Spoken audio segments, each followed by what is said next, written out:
The rain hammered the tin roof of Monroe high like judgment from an unforgiving sky, each drop a reminder that secrets never stayed buried in this Louisiana town. Gabriella Rossi stood at the chalkboard, her chalk-dusted fingers trembling as she erased the day's lesson on Harper Lee's quiet rebellions, only to find the word dyke scrawled in red marker across the fresh slate. Bold, unrepentant, left by a student who thought the storm would cover their tracks.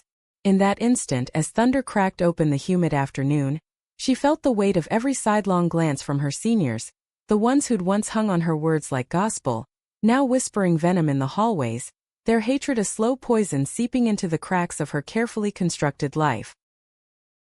She'd come to Monroe 12 years ago, fresh from Tulane with a master's in literature, and a heart full of stories that promised escape from the rigid Catholic upbringing in Baton Rouge. The town, nestled along the Washita River with its antebellum mansions and shotgun shacks, had seemed like a place where she could breathe, teach poetry to kids on the cusp of their own storms, maybe find a corner of the world that didn't demand she hide the woman who stirred her soul. But Monroe guarded its norms like a bayou guarded its gators. Fierce, hidden, ready to snap. And now, with her secret unraveling thread by thread, Gabriella wondered if the river would swallow her whole before she could utter a single truth. That evening, as the rain softened to a mournful drizzle, Gabriella drove her old Ford pickup along Bayou Darbon Road, the wipers slicing through the mist like unanswered questions. The radio hummed low with Reba McEntire's lament about fancy apartments and broken hearts, a song that always twisted the knife a little deeper. She thought of Clara Thibodeau, the woman who'd become her anchor in this sinking ship of a town, Clara, with her laugh like wind chimes and a hurricane in hands that traced sonnets on Gabriella's skin without ever needing words. They'd met 2 summers back at the farmer's market in West Monroe, where Clara sold handmade soaps scented with magnolia and vetiver, her stall a riot of color amid the predictable rows of okra and heirloom tomatoes. Clara was everything Monroe wasn't. Unapologetically herself, a 35-year-old widow who'd lost her husband to a mill accident and rebuilt her life from the ashes of grief, opening a small cafe called the Cypress Whisper just off the riverfront. No children, no family pressing for propriety, just a quiet fire that burned away the town's expectations. Their first real conversation had unfolded over steaming chicory coffee, Clara's eyes locking onto Gabriella's with an intensity that felt like recognition, like 2 souls who'd been circling the same weary orbit for years. "You look like you're carrying a library in that head of yours," Clara had said, her voice a soft drawl laced with mischief. "What stories are you afraid to tell?" From there it had bloomed in stolen moments. Late-night walks along the levee, where fireflies danced like hesitant confessions. Afternoons in Clara's attic apartment above the cafe, sunlight slanting through lace curtains as they read aloud from Audre Lorde and Virginia Woolf, their fingers intertwining over dog-eared pages. Gabriella had never known tenderness like this, fierce yet fragile, a love that whispered of futures beyond the town's narrow gaze. But love in Monroe came with barbs. Whispers followed them like shadows. The grocery clerk's raised eyebrow when Gabriella bought 2 bottles of wine on a Tuesday, the pastor's sermon on Sodom that Sunday, eyes lingering too long on the back pew where Clara sat alone. By the time Gabriella pulled into the gravel lot behind the Cypress Whisper, the sky had cleared to a bruised purple, stars pricking through like hesitant allies. Clara was locking up, her apron dusted with flour from the day's beignet, and when she turned, her smile cut through the dusk like a lantern. "Rough one?" she asked, stepping close enough for Gabriella to catch the faint scent of lavender and river mud. "Worse than rough." Gabriella leaned against the truck, letting Clara's hand find hers in the half-light. "They know Clara. Or they think they do." One of the boys, Tyler, the quarterback with the chip on his shoulder bigger than his trophy case, overheard me on the phone last week. I was careful, but... Clara's thumb traced slow circles on Gabriella's palm, a ritual that grounded her when the world spun too fast. "And what did he do?" "Spit it out like bad gum. Left a message on the board. The whole class saw it before I could cover it." Gabriella's voice cracked, not from fear, but from the ache of betrayal. These were her kids, the ones she'd stayed late tutoring through Faulkner's labyrinths, the ones who'd written essays on identity that mirrored her own buried longings. "I teach them to question everything, to see the humanity in To Kill a Mockingbird, and now they're turning it on me. Like I'm the villain in their story." Clara pulled her into the cafe through the back door. The space still warm from the oven's dying heat. They sank onto the worn leather couch by the window, the river murmuring beyond the glass like an old confidant. You're not the villain, Gabby. You're the spark they can't handle. Monroe's full of folks who'd rather burn books than read them. She poured 2 glasses of sweet tea from a pitcher, the ice clinking like fragile truces. Remember what you told me that first night? About the poem, the one about the heron rising from the marsh. Gabriella nodded, the memory surfacing like a half-forgotten dream. It was Cummings twisted through her own lens. A bird that shouldn't fly, yet did, wings cutting the dawn with defiant grace. They'd lain tangled in sheets that smelled of salt and possibility, reciting lines until dawn chased the words away. Yeah, but what if I can't rise this time? What if they clip my wings before I even try? Clara set her glass down, cupping Gabriella's face with hands that still bore the faint calluses of her soap-molding days. Their kiss was slow, deliberate, a reclaiming in the face of erasure. Then I'll be the wind beneath them. We both will. But as they parted, the cafe's clock ticked toward midnight, and Gabriella felt the first stirrings of the storm within. School loomed like a coliseum, her classroom a arena where gladiators wore Letterman jackets and cheer uniforms, armed with slurs sharper than swords. She drove home to her rented shotgun house on Cotton Street, the floors creaking underfoot like warnings.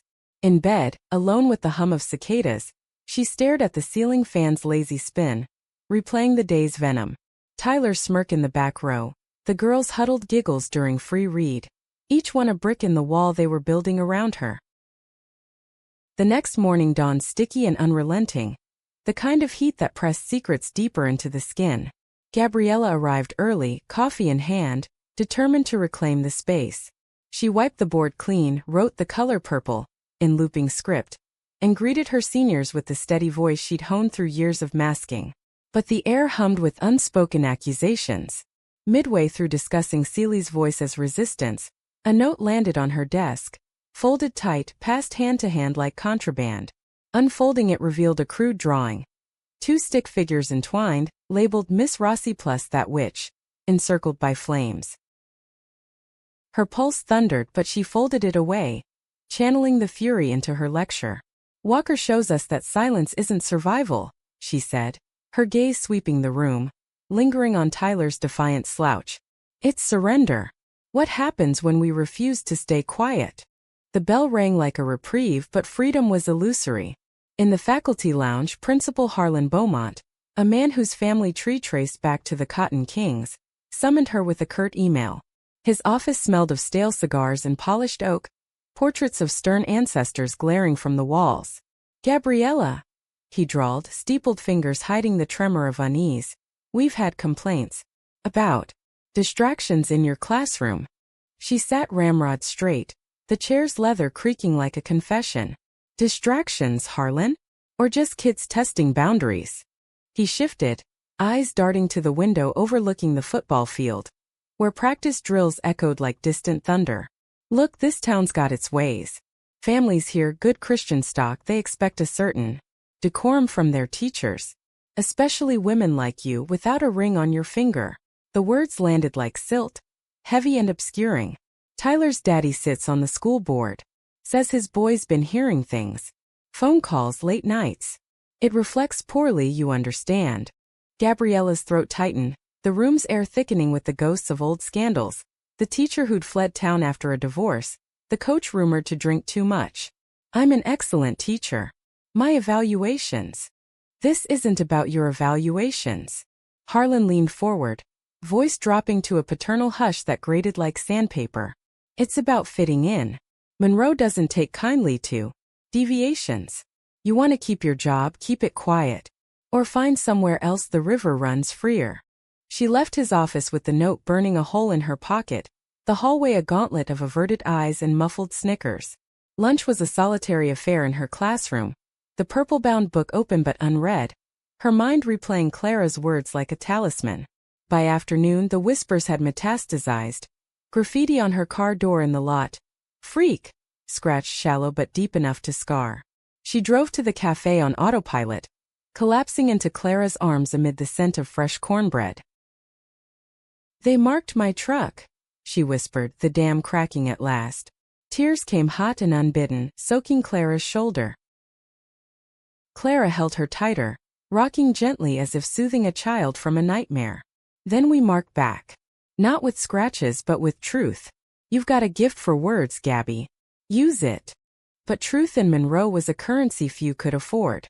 That night, as they shared a quiet dinner of gumbo under the cafe's strung lights, Gabriella felt the pull of loyalties fraying.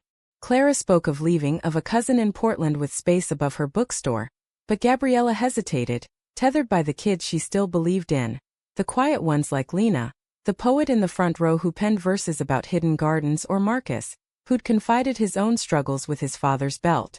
To abandon them felt like betrayal, yet staying meant erasure. The weekend brought no respite. Saturday market buzzed with the facade of normalcy. Fiddles tuning for the bluegrass stage, vendors hawking pralines and pecan pies.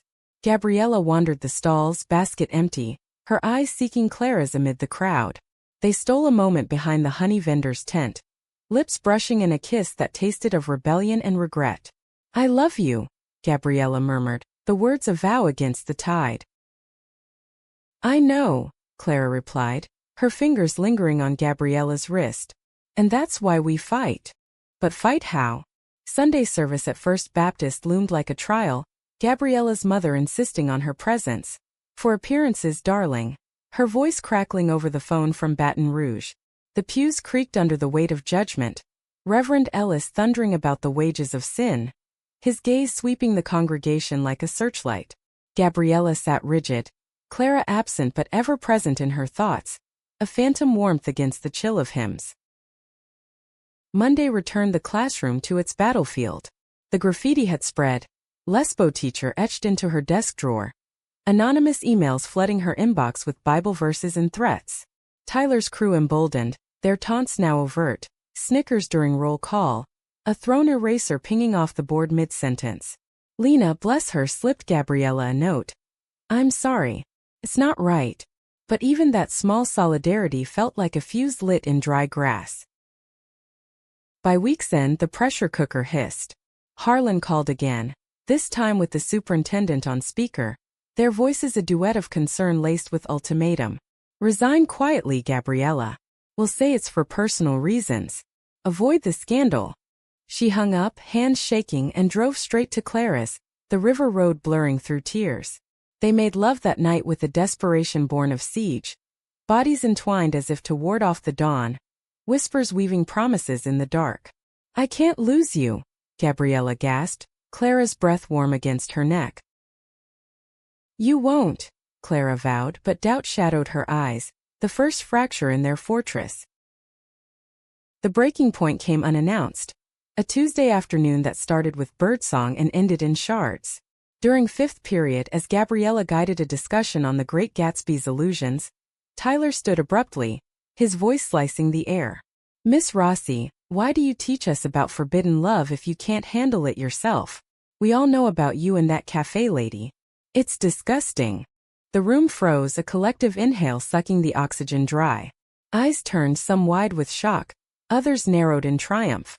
Gabriella's heart hammered, the world narrowing to Tyler's smug face, the boy she'd once praised for his essay on lost dreams. "Sit down, Tyler," she managed, voice steady as a tightrope. "This isn't the place." "Oh, it's the place," he shot back, emboldened by the snickers rippling behind him. "My dad says people like you corrupt kids, ruin the school." Chaos erupted. Chairs scraping, voices overlapping in a cacophony of outrage and glee. A girl, sweet-natured Emily, who'd baked Gabriella cookies last Christmas, muttered, "Freak," under her breath, the word landing like a slap. Lena bolted from her seat, slamming the door as she fled, sobs echoing down the hall. Gabriella dismissed them early, the Bella Mercy, and sank to the floor amid scattered papers, the room's silence roaring in her ears. Betrayal bloomed bitter on her tongue. These weren't faceless enemies. They were her flock, turned predators by the town's poison. She texted Clara. "It's out. Everything." Clara arrived within the hour, wrapping Gabriella in her coat against the chill that had settled bone deep. They drove to the bayou's edge, where cypress knees rose like ancient sentinels from the murk. Sitting on the hood of the truck, legs tangled, they watched the water slow swirl, egrets gliding low like omens. "I have to face it," Gabriella said finally, voice raw. "Not run. Not resign. A speech at the assembly next week. The whole school.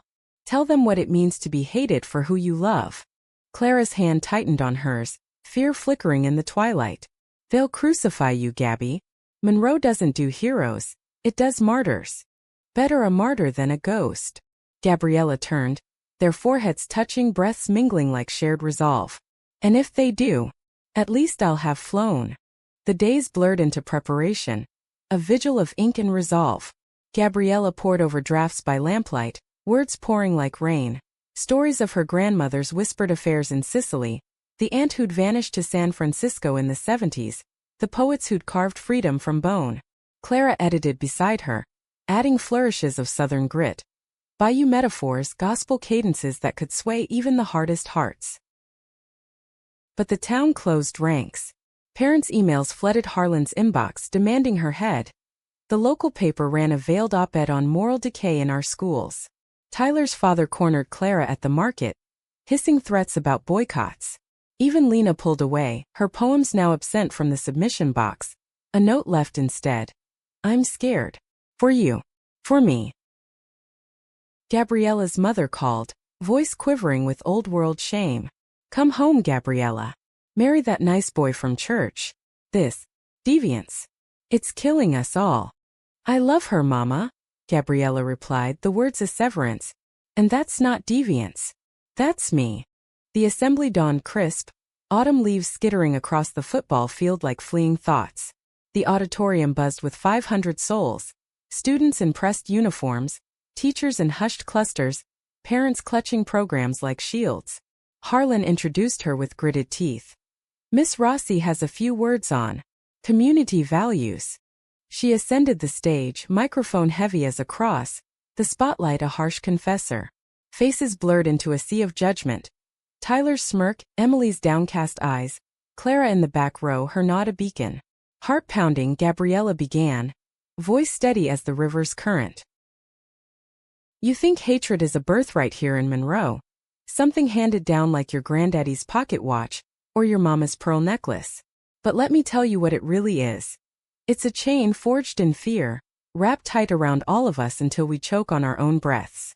Gabriella's words hung in the air, the auditorium's hum falling to a pin-drop silence. Every eye locked on her like she'd cracked open the sky. She paused, letting the echo settle, her gaze sweeping the rows where seniors shifted uncomfortably, their earlier bravado wilting under the weight of exposure. "I stand here not as your teacher, but as Gabriella Rossi, the woman who's graded your essays on empathy, wiped tears from your cheeks over lost loves and broken homes, and yes, the one you've branded with slurs because I dare to love who I love. A woman, Clara Thibodeau, who brews coffee strong enough to wake the dead and laughs like the river after a storm. We've hidden in shadows, whispered in corners because this town taught us early. Deviation means destruction." Murmurs rippled, gasps from the parental section, a cough from Harlan at the podium's edge. Tyler slouched lower, but his eyes betrayed a flicker, not of triumph but unease. Gabriella pressed on, her voice gaining the rhythm of a sermon, drawing from the Baptist cadences she'd absorbed despite herself. "You, Tyler, with your arm around Emily like a trophy. Do you know what it's like to love in secret? To map out your days around stolen glances, to lie awake wondering if tomorrow's whisper will cost you your home, your job, your name? Your father's board meetings and Sunday suppers built on the illusion that love fits neat boxes. Man and woman, white picket fence, no questions asked." The boy flushed crimson, fists clenching in his lap, but he didn't interrupt. Lena in the third row lifted her chin, tears glistening, vindication perhaps or shared sorrow. Gabriella's chest ached with the rawness of it, each confession a layer peeled back, exposing the girl who'd once dreamed of Broadway stages, not chalkboards in a town that revered football over feelings. "And you, Emily, the one who baked me those oatmeal raisins last Christmas, who wrote about Daisy's cage in Gatsby like it was your own heart on the page. Where's that girl now? The one who saw the bars before they clamped shut? Hatred isn't just words on a board or scratches on a truck. It's the slow theft of your own humanity. It turns daughters into echoes of their mother's regrets, sons into enforcers of a code that crushes them first. The girl's shoulders shook, a sob escaping, drawing stares from her cluster of friends. Clara's presence burned at the room's periphery, a steady pulse urging Gabriella forward. She thought of their last night, tangled in the attic's quilts, Clara's fingers tracing the scars of old wounds, literal from a childhood fall, metaphorical from years of code switching. If they come for you, Clara had murmured, make them see us. All of us. Gabriella did. She wove in the stories, the great aunt who'd sailed to America with a lover's locket hidden in her bodice, only to marry a cousin for cover and die whispering names into the wind, the New Orleans poet who'd published under a man's name, her verses of sapphic fire dismissed as mere fancy until dust claimed her. We're not new, this love of women for women. It's as old as the bayou, as the Choctaw tales of two spirited warriors who bridged worlds. But Monroe? We've paved over those roots with concrete judgments, built churches on them that preach exclusion as salvation. Harlan cleared his throat audibly, a warning signal, but the principal's fidgeting only fueled her. The room's energy shifted, parents exchanging glances, some nodding despite themselves, others rigid as magnolia branches in frost. A teacher in the wings, old Miss Landry who'd taught for 40 years, wiped her eyes with a handkerchief, her own buried sorrows surfacing like silt stirred from the bottom. This isn't about pity, Gabriella continued, her tone softening to a confessional hush, drawing them closer. It's about awakening. The pressure of honor. Family names, social ladders, the invisible ledger where deviance docks points. It's a lie we all pay for. I see it in Lena's poems, folded tight like prayers she fears God won't hear. In Marcus's silences after his father's rages, wondering if his own quiet affections make him weak.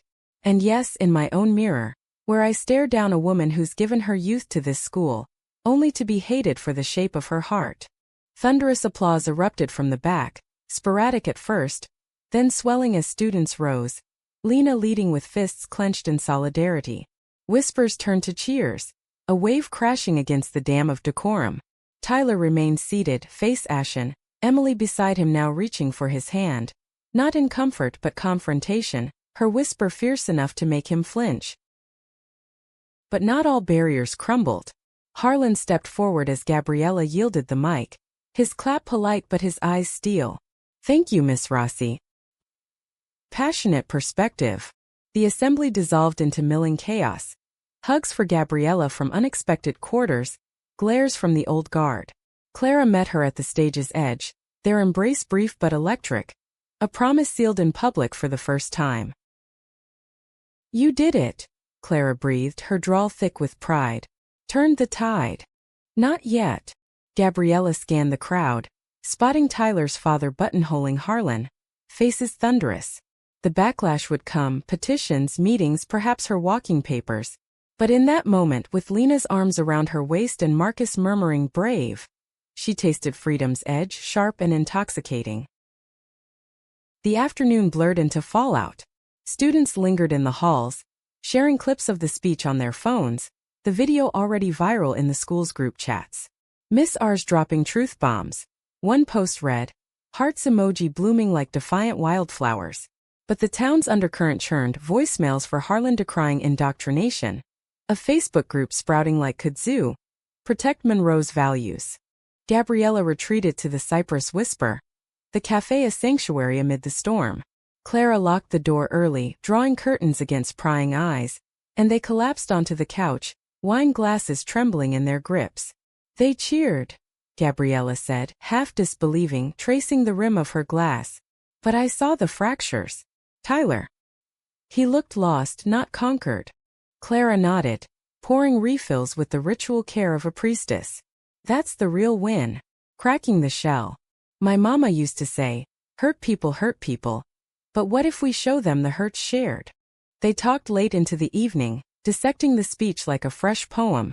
Strengths in the metaphors, vulnerabilities in the raw pleas. Clara shared her own scars. The husband's indifference that masked deeper cruelties. The widowhood that freed her but left her adrift, until Gabriella's quiet intensity docked in her harbor.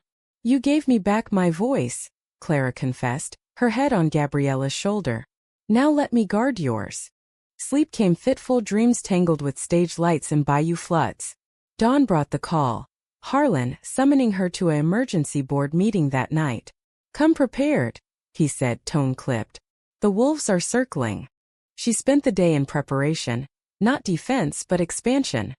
Gathering student testimonials, printing articles on inclusive education from journals she bookmarked for years. Lena dropped by the classroom, notebook in hand, her poem about roots twisting underground, seeking light now typed and signed. For you, she said, hugging tight. Because of you. Marcus followed, awkward in his Letterman jacket, mumbling about his uncle in Shreveport who'd been through similar. Even Emily appeared at lunch, eyes red-rimmed. I'm sorry, Tyler. He's scared too. Of his dad, mostly. She left a new batch of cookies, oatmeal raisins dusted with hope. The meeting convened in the library after hours, fluorescent hum underscoring the tension. Board members, oilmen, church deacons, a token progressive from the library, sat in judgment, Tyler's father front and center, his face a mask of righteous fury. This woman's poisoned our youth, he boomed, slamming a folder of printed slurs, turning assembly into a soapbox for perversion. Harlan moderated weakly, sweat beading on his brow. Gabriella waited her turn, then rose, voice calm as cypress shade. Perversion? Or perspective? I've taught here 12 years, Harlan. Seen kids like Tyler graduate to dead-end mills because fear choked their dreams. This speech wasn't agenda, it was mirror. Hold me if you must, but don't pretend the rot's mine alone. Debate raged. Accusations flying like shotgun pellets, countered by pleas for progress. A deacon surprisingly spoke up. My niece. She's one of those. Silent but suffering. Maybe it's time we listen. Votes teetered, the room a pressure cooker of old alliances cracking. In the end, probation. No firing but scrutiny, a sensitivity review. Gabriella walked out into the night, air crisp with possibility. Clara waiting in the truck with thermos of chicory. Survived? Clara asked, engine rumbling to life. Barely, but alive. They drove the levee road, windows down, wind whipping, confessions free. For the first time, Gabriella felt the chain loosening. Not snapped but bent enough to breathe. Yet peace was fleeting. Whispers evolved into actions. Petitions circulated at the diner. Recall Rossi stickers on bumpers. Tyler confronted her in the parking lot post-practice, rain-slicked and brooding. You made me look like an ass, he growled, but his eyes pleaded more than punched. And you made me a target, she replied evenly, umbrella shielding them both. But hate's heavier on you, Tyler. What are you really afraid of? He stormed off, but seeds took root. Emily broke up with him publicly the next day, citing needing space to think. Her Instagram story quoting the speech, "Silence is surrender." Lena's poetry club swelled. Meetings now at the cafe with Clara's beignet as bait. Gabriella and Clara's love, once subterranean, surfaced in small rebellions. Hand-holding at market, a kiss goodbye in the school lot that drew stares but no shouts. Her mother visited unannounced, arriving with suitcases and rosaries, her embrace stiff but thawing over gumbo. I was wrong, she admitted finally, tears salting the broth. Love's not a sin if it's true. The town simmered, but Gabriella's resolve hardened like river clay baked in sun. She planned more. Guest speakers from NOLA's queer archives. A lit festival-themed, unspoken rivers. In quiet nights with Clara's head on her chest, she whispered dreams of expansion, of Monroe as a bridge, not a barrier. But storms gather slow, and betrayal's shadow lingered. One evening, as leaves turned blood-red, a knock shattered the idyll. Harlan on the porch, hat in hand, face grave. It's Tyler. Overdosed last night. Pills from his daddy's cabinet. Left a note. About the pressure. Blaming you but mostly himself. The world tilted, Gabriella's knees buckling against the doorframe. Clara caught her, but the ache spread like ink in water. Another casualty. A boy's life snuffed by the very chains she'd railed against. I pushed too hard, she gasped, guilt of ice. No, Clara fierce whispered. The town did. And now, we heal it together. Grief draped Monroe like Spanish moss, heavy and inescapable, The news of Tyler's death rippling through the bayou like a stone skipped across still water, circles widening, distorting everything in their path. Gabriella moved through the days in a fog, her classroom a hollow echo chamber where discussions on loss felt too close, too raw. Flowers piled at the school's flagpole, carnations in school colors, notes scribbled with Forever 12, and Bible verses on redemption. But beneath the memorials, whispers festered, accusations that Gabriella's speech had tipped the boy over the edge, that her agenda had stolen his future. She attended the funeral at First Baptist, slipping into a back pew amid the sea of black suits and veiled hats. Tyler's father stood rigid at the casket, eulogizing his son as the golden boy who'd carried the weight of our pride. His voice cracking only once, eyes skipping over Gabriella like she was a stain on the stained glass. Emily sat rows ahead, shoulders heaving, her hand clasped with a cousin's, the breakup's fresh wound now compounded by irreversible loss. Lena texted Gabriella during the service. "It's not your fault. He was drowning before you spoke." Clara waited outside in the truck, engine idling like a heartbeat. When Gabriella emerged, pale and unsteady, Clara didn't ask questions, just handed her a thermos of tea and drove them to the river's bend, where the current carved secrets into the banks. They sat on a driftwood log, feet dangling toward the lazy flow, silence a bomb thicker than words. "He was hurting," Gabriella said at last, voice threadbare. "I saw it, the anger masking something deeper. But I thought words could lift him. Instead." Clara's arms circled her waist, pulling her close against the chill wind off the water. "Words plant seeds, Gabby. Some bloom late. Tyler's dad. That's the soil gone sour. Not you." She paused, tracing patterns in the mud with a stick. Interlocking hearts, half erased by the tide. "Remember my husband? The accident wasn't just steel and speed. It was years of him chasing approval from men like that. Grief's a thief, but it doesn't get to rewrite blame." They stayed until dusk painted the sky in bruised colors, egrets wheeling home like white flags of truce. Driving back, Gabriella felt the guilt's grip loosen. Not release, but enough to breathe. At home, she lit candles on the mantel, their flicker dancing over photos. Her with Lena at last year's lit fair, Clara midlaugh at market, a faded snapshot of her great-aunt, eyes defiant even in sepia. The school suspended assemblies, Harlan's edict a bandage on a gaping wound. Classes resumed subdued, discussions veering to mental health resources, counselors hovering like hawks. Gabriella adapted her syllabus, weaving in essays on vulnerability, Didion's year of magical thinking, Baldwin's notes on the fire next time. Her voice softer now, laced with the empathy forged in fire. But the backlash crested. An anonymous letter arrived at the board, typed accusations of grooming, laced with fabricated details, late-night tutoring sessions, gifts to select students. Harlan hauled her in again. The letter spread on his desk like evidence in a trial. "This is libel," he muttered, but doubt shadowed his eyes. "Folks are riled, Gabriella. The paper's sniffing around. You need to lay low." "Lay low." She laughed, bitter as chicory.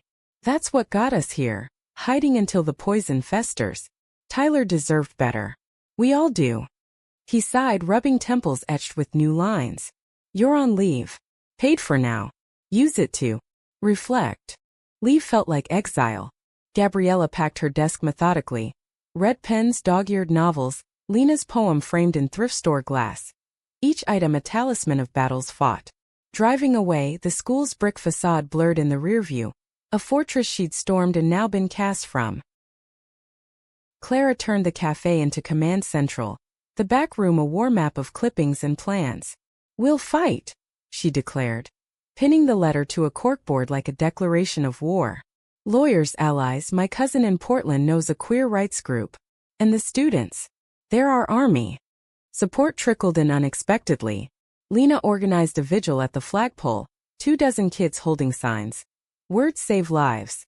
Love wins lessons." Marcus spoke, voice steady for the first time. "Miss Rossi taught me it's okay to be scared. Tyler. He didn't get that chance." Emily joined, her presence a quiet atonement, whispering to Gabriella later. "He loved you in his way.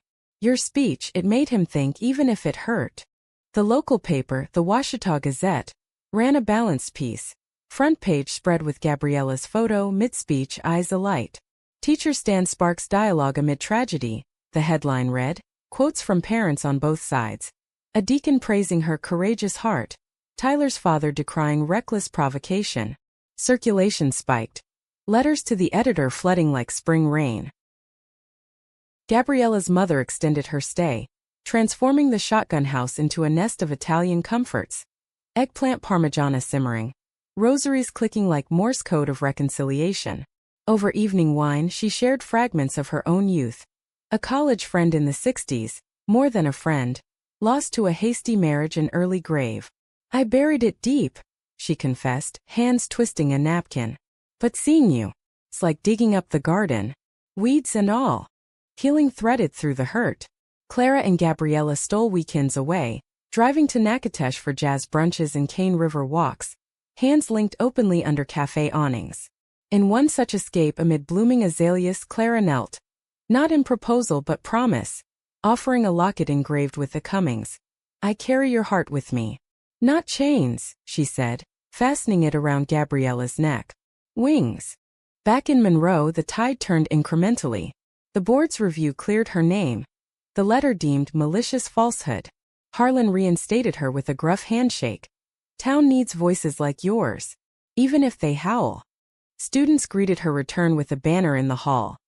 Welcome back, Huron, Lena's handiwork, evoking that long-ago poem. But scars lingered. Tyler's empty desk became a shrine of sorts, his jersey draped over the chair, essays collected in a binder Gabriella used for quiet readings. She incorporated his story gently, a lesson in the cost of silence, prompting essays that poured out like confessions, fears of coming out, pressures of legacy, the ache of unspoken kinships. One afternoon, Emily lingered after class, twisting her bracelet. Tyler, he wrote you something. Before. She handed over a folded paper, edges worn from handling. Gabriella's hands trembled unfolding it. A rough draft ink smudged. Miss R, your words hit hard. Scared me 'cause they felt true. Dad says love's simple but mine's a mess. Wish I could talk without the yelling. Tears blurred the page, grief and grace intertwining. Thank you, Gabriella whispered, pulling Emily into a hug. He was more than his anger. Nights with Clara deepened the mending. They hosted salons at the cafe, poetry readings under lantern light, locals trickling in. Wary at first, then warming to verses that bridged divides. A fiddler played laments that echoed loss. A storyteller spun tales of resilient spirits. Gabriella read from her journal, entries of bayou baptisms and forbidden blooms, her voice weaving vulnerability into valor. Yet doubt whispered in quiet hours. What if it's not enough? Gabriella confided one midnight. Rain pattering the roof like insistent fingers. What if Monroe swallows us whole? Clara's reply was a kiss, slow and sure. Then we become the river, carving deeper, wider until the walls give way. The season shifted to winter's hush, holidays looming with their freight of facades. Gabriella's mother hosted a solstice gathering. Pasta and panettone mingling with cornbread, bridging old worlds. Lena brought her girlfriend, tentative hand in hand. The girl's blush mirroring Gabriella's first with Clara. Toasts rang out, to Tyler's memory, to truths unearthed. Harlan even attended, awkward in a sweater vest, toasting to uncomfortable conversations. Progress, Gabriella thought, was this. Not revolution's blaze but embers tended against the night. As snow dusted the oaks, a rarity in Louisiana melting by noon, Gabriella stood on her porch, locket warm against her skin, Clara's laughter drifting from the kitchen. The town stirred below, lights twinkling like hesitant stars. She turned it upside down, yes, but in the inverting found footing on new ground. Winter's fragile truce shattered with spring's first thaw. The bayou swelling like old grudges resurfacing, muddy and unyielding. Gabriella returned to full stride, her classroom a beacon amid the school's subdued rhythm. Lessons now laced with guest panels on resilience, where counselors from Shreveport shared stories of youth navigating shadows. Students engaged deeper, essays evolving from rote analysis to raw revelation. Marcus penned a piece on his uncle's quiet life in the quarter, a tapestry of hidden joys and solitary sorrows. Lena's chapbook, Underground Blossoms, circulated hand to hand, its cover a pressed magnolia from Clara's garden. But harmony was illusion, a thin veneer over fault lines. Tyler's father, Harlan Beaumont, no relation but kin in temperament, channeled grief into vendetta, rallying the Protect Monroe group into a formal complaint to the state board. Accusations escalated. Not just the speech but inappropriate conduct with Clara, twisted into lurid narratives of corruption seeping from the cafe to the classroom. The Gazette hedged its bets, running editorials that praised dialogue, while hinting at boundaries breached. Gabriella felt the news tightening anew. Meetings with Harlan, now weekly interrogations disguised as check-ins. Keep it professional, he advised, eyes on his coffee stain rather than her. No more displays. The town's healing but slow, like a gator with a missing limb. Clara bore the brunt outside academia. Boycotts hit the Cypress Whisper.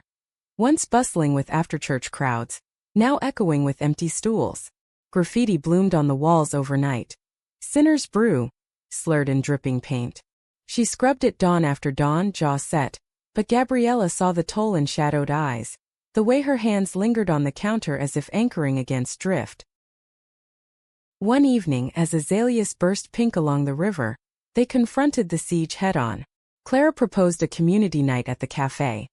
Open mic for stories untold, proceeds to a youth mental health fund in Tyler's name. Turn poison to potion, she said, sketching flyers with flour-dusted fingers. Gabriella hesitated, the memory of applause now tainted by overdose headlines. What if it backfires? More targets on our backs. Clara's gaze held steady, reflecting the stove's warm glow. Then we wear them like badges. Love's not safe, Gabby. But silence is death. They planned meticulously.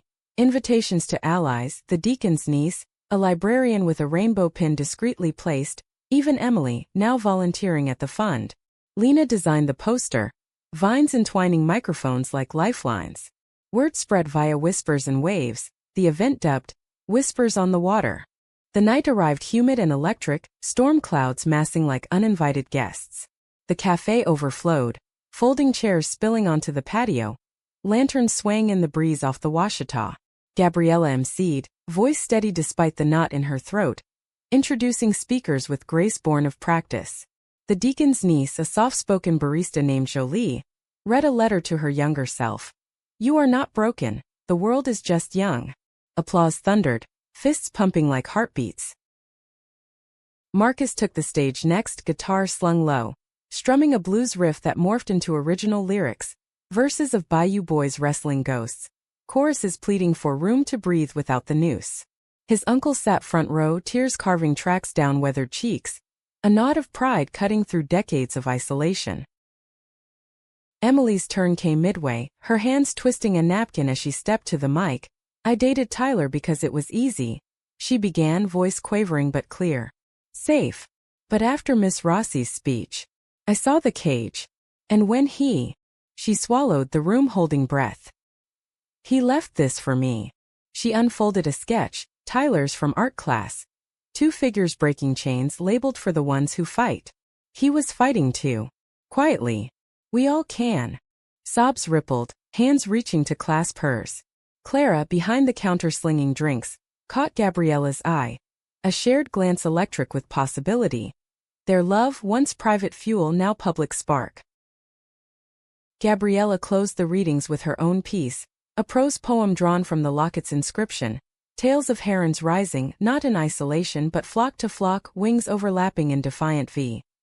Monroe, she concluded. We're the water and the stone, the erosion and the stand. Choose which you'll be. The night peaked in song, fiddles and guitars jamming into the wee hours, locals mingling across divides. Church ladies sampling pralines with queer artists from NOLA, uptown heirs chatting with mill workers. Funds poured in, surpassing goals, checks made out to Tyler's bridge. But dawn brought daggers. Beaumont cornered Clara at market Saturday, his stall of smoked fish reeking of brine and bitterness.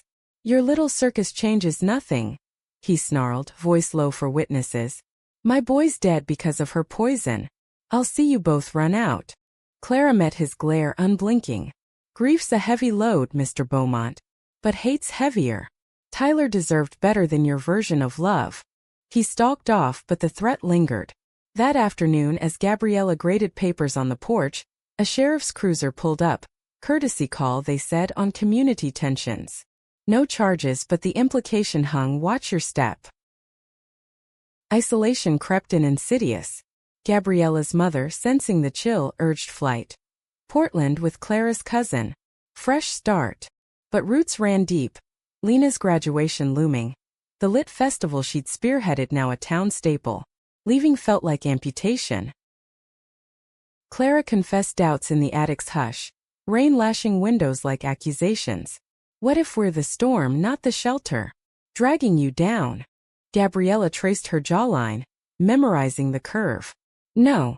We're the lightning, scary, but it clears the air. Their lovemaking that night was fierce, a reclamation. Bodies mapping territories no map could claim. Breath sinking to thunder's roll. Spring deepened, dogwoods shedding petals like confetti on graves. The state board cleared Gabriella definitively. But Beaumont's petition lingered in appeals, a specter at feasts. Students rallied, a petition of their own, 500 signatures demanding Rossi retention, presented at a board meeting with Lena's speech. She taught us to rise. Don't clip her wings. Harlan, emboldened perhaps by the tide, defended her publicly. Gabriella's the heart of this school. Without it, we're just bricks. Yet betrayal struck intimate. Emily, in a moment of fracture, leaked a private email. Gabriella's to Clara, affectionate and unguarded, to the Protect group. I was scared. Emily wept in apology, face crumpling in the classroom's empty desks.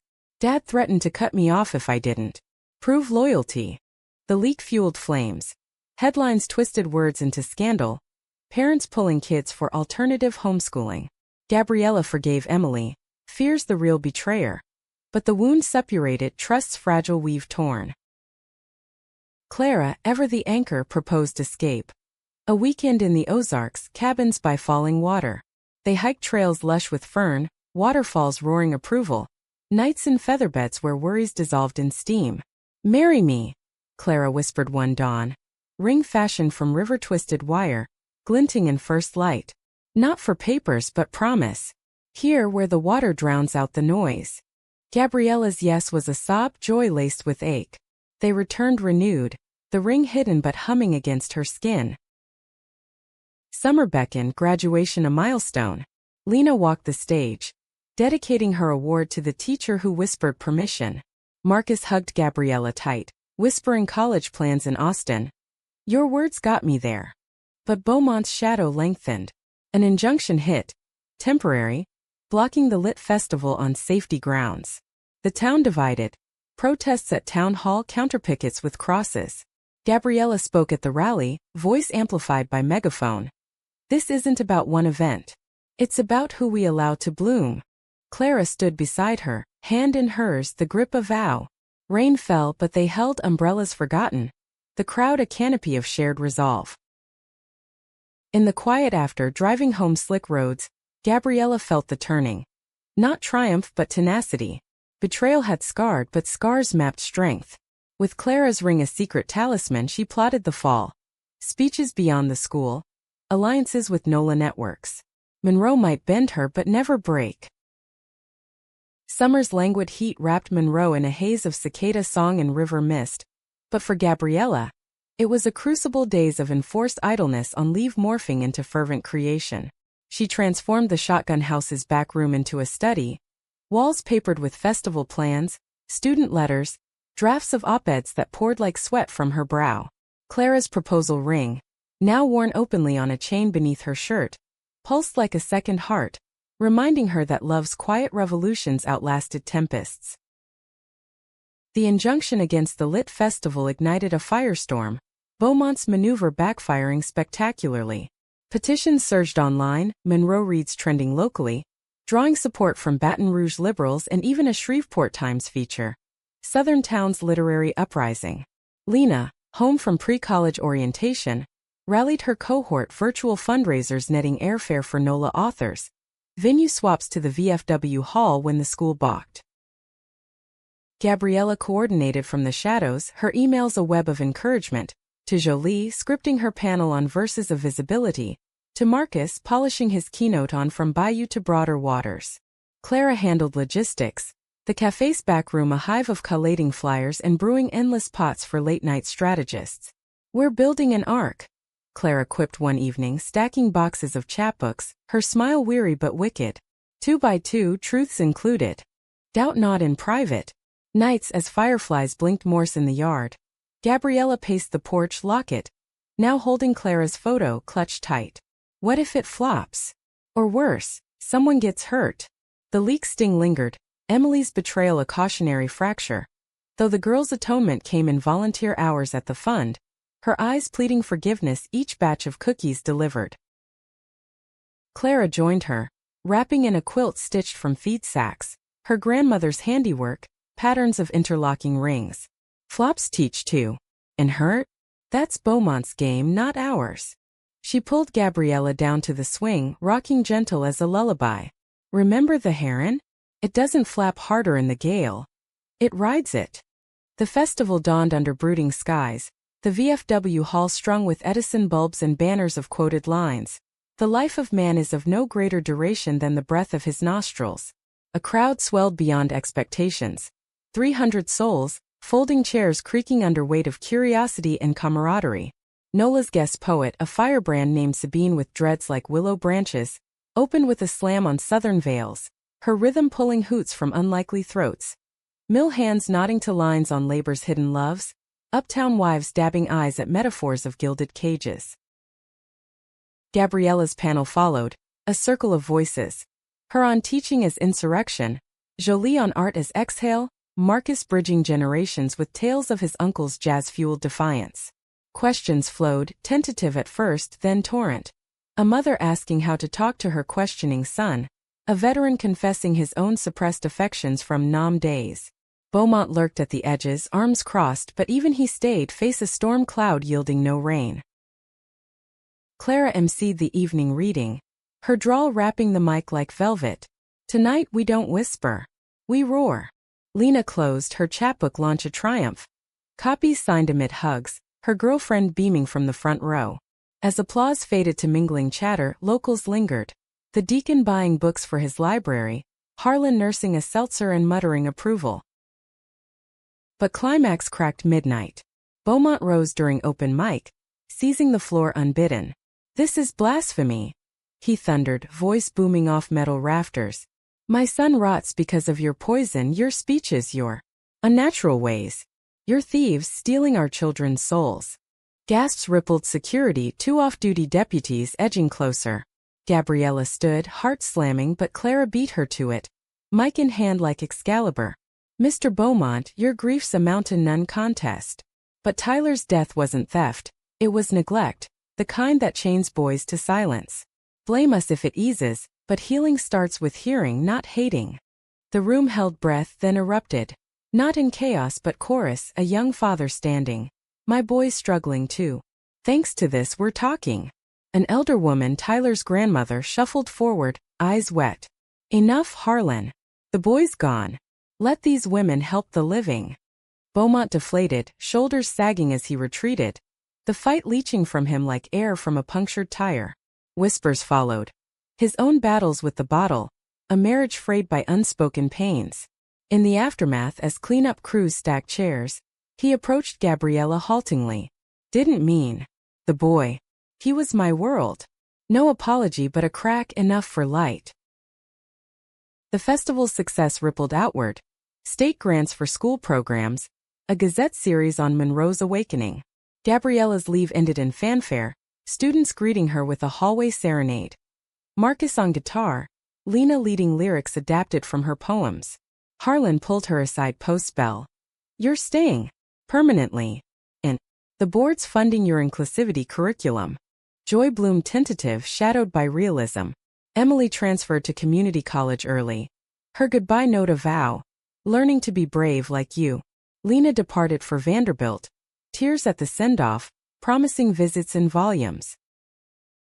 Clara and Gabriella marked midsummer with a private rite. Bayou picnic at dusk, blankets spread under cypress, gumbo steaming from a thermos. "To us," Clara toasted with river water in tin cups. The storm and the shore. Gabriella leaned in. Kiss tasting of spice and eternity. And the herons rising. Fall term ignited with momentum. Classes on queer lit canon. Guest spots from Sabine. Alliances with nearby schools. But personal tides pulled. Clara's cafe thrived, expansions to a bookstore nook, but whispers of Portland lingered, her cousin's letters painting freedoms unbound. Gabriella felt the tug. Monroe's progress fragile as new moss, one gust from reversion. Yet leaving meant abandoning the garden half-grown. In November's chill as leaves carpeted the levee she proposed back. Not knee but words over wine. Stay? Build with me. Here where we carved the path. Clara's yes was laughter tears emerging of maps. They planned, joint events, a home beyond rentals, a fixer-upper on the river's bend, with porch for porches-eyed poems. Winter solstice brought full circle. Mother's feast expanded, now including Clara as kin, rosaries laid aside for readings. The town, scarred but stitching, hosted its first Pride Walk. Small, a dozen marchers looping the square, rainbow flags fluttering like prayers answered. Gabriella walked hand in hand with Clara, Lena's book in her satchel, Tyler's sketch folded close. Behind students trailed. Ahead, future unfurling. Hatred's echo faded, not silenced but overshadowed by voices rising. Hers among them, the speech that started it all now legend whispered in halls. In the afterglow, porch swing creaking under shared weight, Gabriella traced Clara's palm. We turned it upside down. Clara smiled, stars wheeling overhead. And righted ourselves. The Pride Walk's aftermath lingered like wood smoke on a crisp December morn, Monroe's Square still faintly scented with the candles from impromptu vigils, half memorial for Tyler, half celebration of the dozen flags that had fluttered unmolested down Main Street. Gabriella watched from her classroom window as stragglers dispersed, a rainbow pin glinting on a student's backpack, a quiet victory etched in frost-kissed grass. The event had been modest. No floats or anthems, just walkers linking arms against the chill, chanting soft refrains of love, is the lesson borrowed from her curriculum. Yet its occurrence, a first in the town's buttoned history, felt seismic, a tremor in the foundations of old oaks and older prejudices. Clara called mid-morning, her voice buoyant over the line's hum. Sold out the Nook's first queer-lit shipment. Even Beaumont's wife bought a copy, discreetly but still. Laughter bubbled, chasing Gabriella's fatigue. They'd spent the night planning the river house. Blueprints sketched on napkins, dreams of a library loft where bayou light would slant across shelves of Wolf and Walker. But euphoria ebbed against undercurrents. Harlan summoned her to lunch at the diner. A neutral ground of Formica counters and pie-slice wedges, his face lined deeper than autumn leaves. Good work on the walk, he grunted over coffee black as regret. Board's impressed. But, whispers from Baton Rouge. Funding cuts if we push too progressive. He air-quoted the word, discomfort twisting his drawl. Tyler's fund? They want oversight. Strings. Gabriella stirred sugar slow, granules dissolving like illusions. Strings or no, we're not puppets anymore. The kids. They're demanding it. He nodded, fork spearing hash browns. I know. Lena's emails, girls of force. But Beaumont's appealing the injunction loss. Dragging your name through again. Personal now. The meal soured, appetite fleeing. Driving back, wind whipping through the truck's cracked window, Gabriella felt the familiar vice. Progress is Sisyphean, each step up inviting rollback. At school, Marcus waited by her door. College acceptance letter clutched like a shield. Vanderbilt too, he announced, grin wide. Your rec nailed it. Said I had river-deep insight. She hugged him fierce, inhaling the scent of fresh laundry and future. You earned it. Now go flood the world with it. Afternoon brought the counterpoint. An email from the state CC'd to Harlan. Beaumont's appeal granted a hearing, citing disruptive conduct with citations from the leaked letter. Emily's face haunted the byline, though she'd long since atoned. Gabriella forwarded it to their lawyer. A firecracker from NOLA named Tessa who'd volunteered post-festival. Clara met her at the cafe after, the space humming with post-walk patrons, locals nursing lattes, flipping through Sabine's chapbook. Heard. Clara said simply, sliding a plate of beignet dusted ghost white. Tessa's on it. Motion to dismiss by week's end. They retreated to the attic, shedding coats and cares. Lovemaking unfolded languid, a dialogue of touches. Clara's fingers spelling sonnets on Gabriella's spine. Gabriella's lips tracing the ring's chain like a sacred text. In afterglow, tangled in sheets scented with lavender soap, Clara murmured, "The house, let's close next month. Make it ours before the hearing." Gabriella's yes hummed against her collarbone, but sleep evaded, mind-churning appeals and contingencies. Dawn found her at the desk, drafting a response, not defense but expansion. A public letter to the Gazette, chronicling Monroe's arc from venom to vigil, inviting the state to witness rather than wield. The hearing convened in a sterile Baton Rouge conference room, fluorescent buzz underscoring the formality. Suits from the board droning procedures, Beaumont flanked by a lawyer whose cologne warred with stale air. Gabriella sat composed, Clara's ring a talisman under her blouse, Tessa beside her with files fanned like cards. Beaumont testified first, voice gravel rough. "She poisoned my boy. Speech shamed him, public drove him to." He trailed, eyes red-rimmed, the room's sympathy tilting his way. His lawyer paraded the leak, twisting affections into impropriety. Tessa countered surgical. Precedents of free speech in education, affidavits from students, Lena's video deposition fierce, Marcus's written on the speech saving my voice. "Ms. Rossi didn't drive Tyler to despair," Tessa concluded, gaze locking the panel. "The system's silence did. This appeal. It's grief weaponized, not justice." Gabriella's turn came last, mic cold in her grip. She spoke not of battles but bridges. Tyler's sketches talisman the fund's impact. Counseling sessions book solid, live steadied. "Monroe's learning to hold hurt without hurling it," she said, voice steady as levee stone. "Revoke this and we regress. Honor Tyler by letting light in." The panel recessed, hours stretching taut. Clara waited outside, thermos in hand, their clasped fingers a silent liturgy. Verdict dropped late. Appeal denied with commendation for innovative community engagement. Beaumont stormed out but paused at the door, muttering to Gabriella, "Didn't do it for you. For him." She nodded, the gesture a fragile olive branch. "Understood." Return to Monroe felt triumphal yet tempered. Students mobbing the lot with high fives, Harlan toasting at faculty happy hour with rare bourbon. The River House closing sealed joy. A rambling Victorian on stilts, porch overlooking the bend where Cypress whispered approvals. They moved in fits of laughter and sweat. Lena directing traffic, Marcus hauling boxes, Clara's fiddler friend serenading with reels. Winter deepened, holidays a tapestry. Mother's lasagna mingling with Clara's étouffée. Toasts to kin claimed and kept. New Year's dawn misty, Gabriella and Clara slipping to the porch at midnight. Champagne flutes clinking under stars. To upside downs, Clara toasted. And the rites that follow. Gabriella's kiss sealed it. Firework bursts echoing distant. The year turned, carrying echoes of the speech that birthed it all. A single stand rippling to revelation.